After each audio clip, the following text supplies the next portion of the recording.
안녕하세요. 3기 남사역반 최성기 집사입니다. 저희 가족은 2019년 10월에 일상교회의 새 가족이 되었습니다. 그 당시 새가족부 전도사님이셨던 분이 저희 부부를 환하게 맞이해 주셨던 그 모습이 지금도 눈에 선합니다.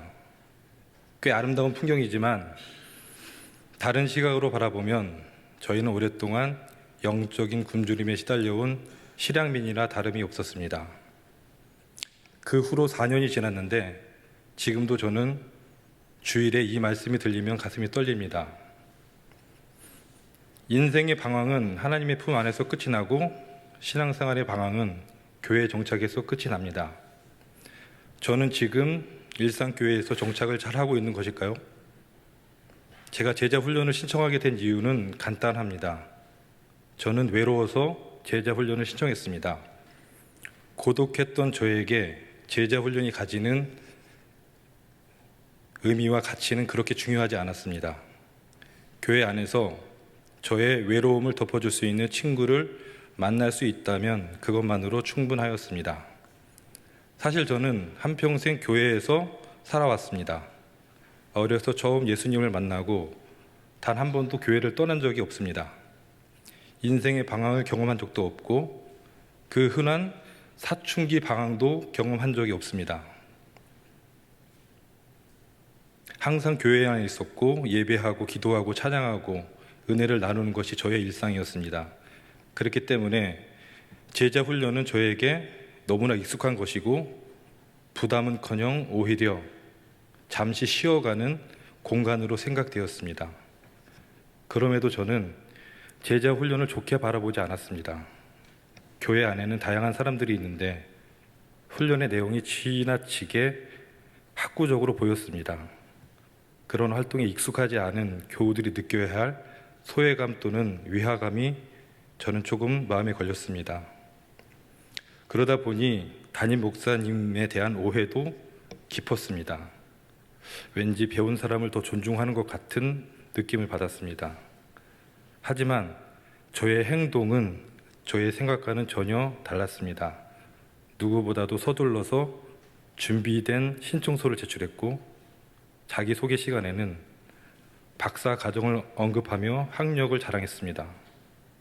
제가 2년 전 이 강단에서 독후감 발표를 통해 강하게 비판하였던 교회 안의 위선자를 제가 그대로 나타내고 있었습니다. 제자 훈련이 나의 영적인 놀이터가 될 것이라는 예상은 빗나갔습니다.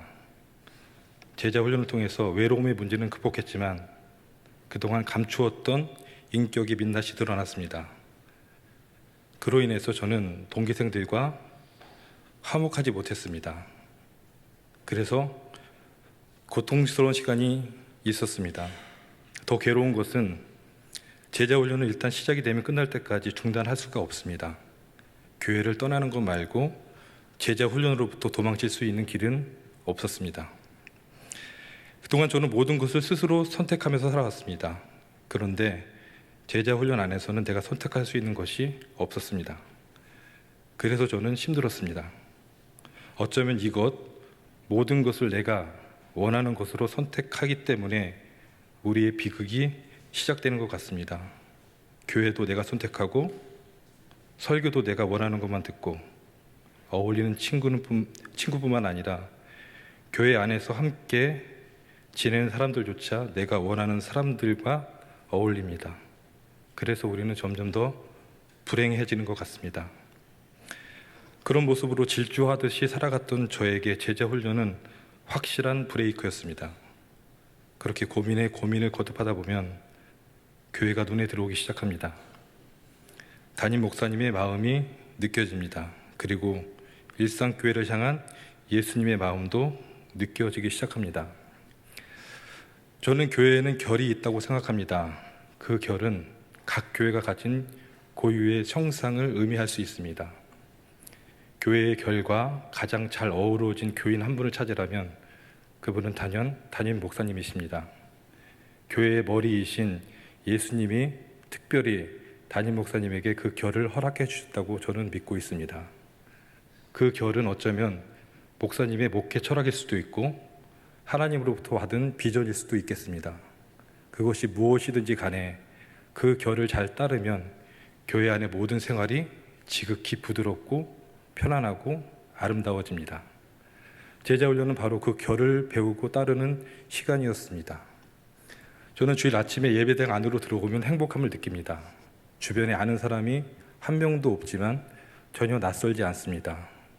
목사님의 예배 인도는 편안하고 설교 말씀은 한 편의 드라마를 보는 그런 기분입니다. 슬픈 영화를 보아도 흐르지 않던 눈물이 예배 시간이 되면은 하염없이 흘러내립니다. 그리스도인에게 예배의 감격을 누리는 것보다 더 행복한 일이 있을까요? 저는 일산교회 예배가 좋습니다. 그래서 행복합니다. 제 경험상 교회 정착은 결코 교회 등록으로 이루어지지 않았습니다. 일산교회의 주인이신 예수님과 내가 지금 친밀하지 않다면 일산교회는 그저 내가 출석하는 교회일 뿐입니다. 예수님께서 교회의 지도자로 세우신 담임 목사님과 내가 스승과 제자의 관계를 맺는 것, 저는 이것보다 더 확실하게 예수님과 친해지는 방법은 없다고 믿습니다. 비록 아픔은 있었지만 결국 제가 행복한 교인이 될 수밖에 없었던 이 비밀을 꼭 전하고 싶었습니다. 감사합니다.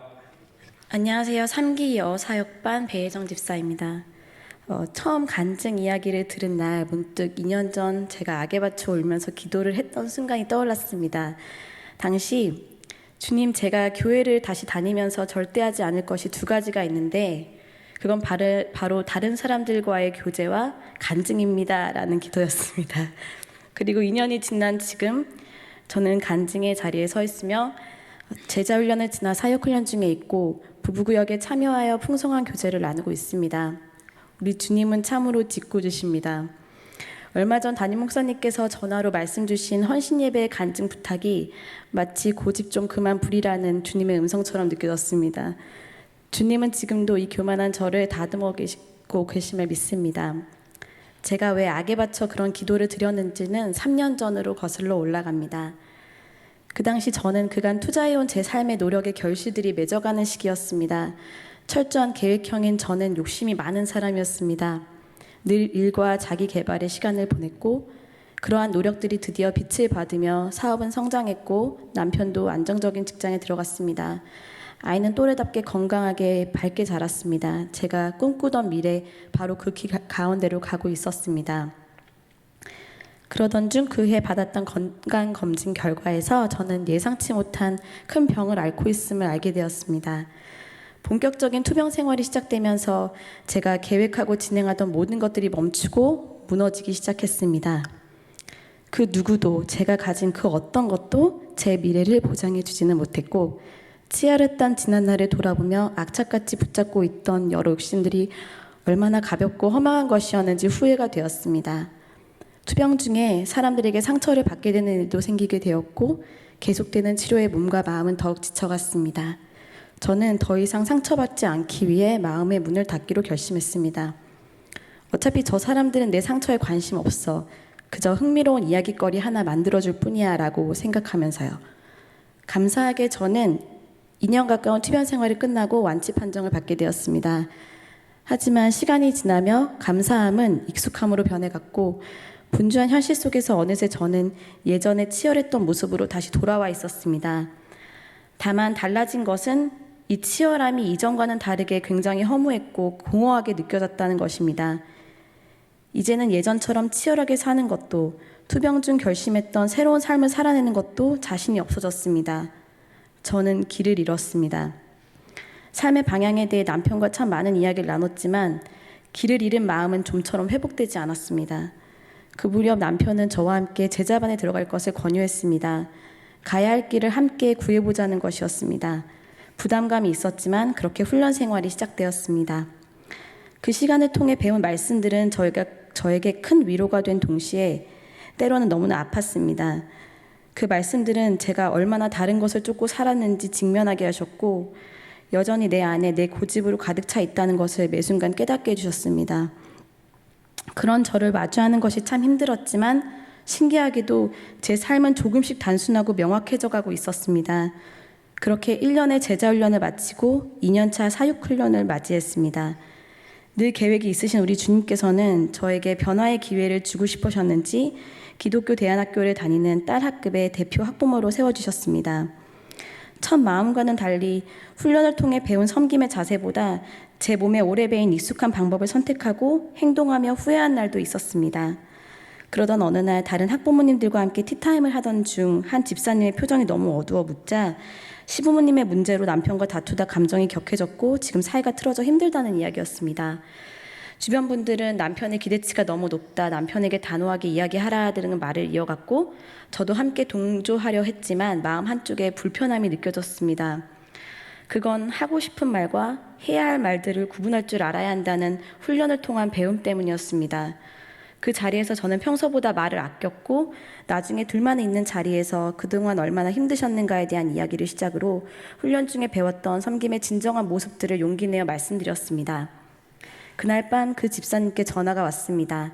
그것은 대화 후 다시 한번 마음을 되돌아봤고 먼저 손을 내밀어 남편에게 앞으로 더 섬기는 자가 되겠다는 말에 무뚝뚝하셨던 남편도 함께 사과하며 깊은 대화를 나누게 되어 너무 행복하다는 감사 전화였습니다.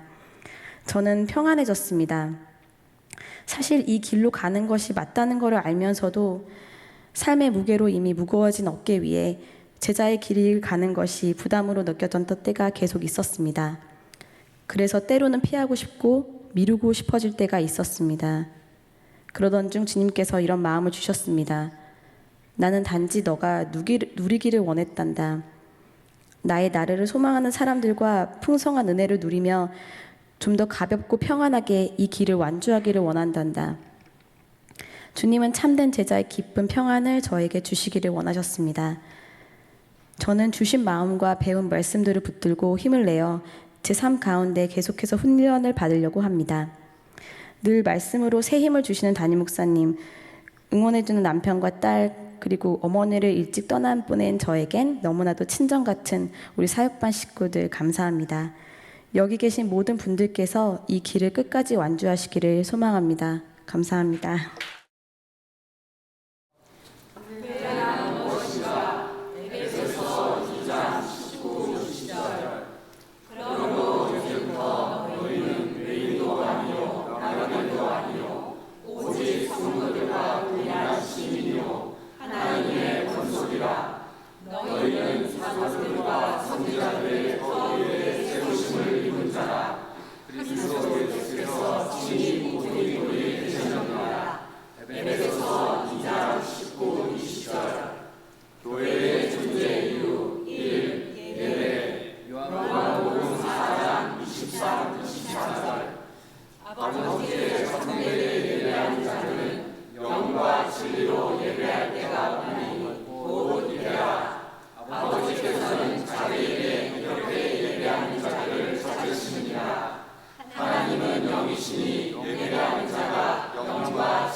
이와 같이 너희 중에 누구든지 자기의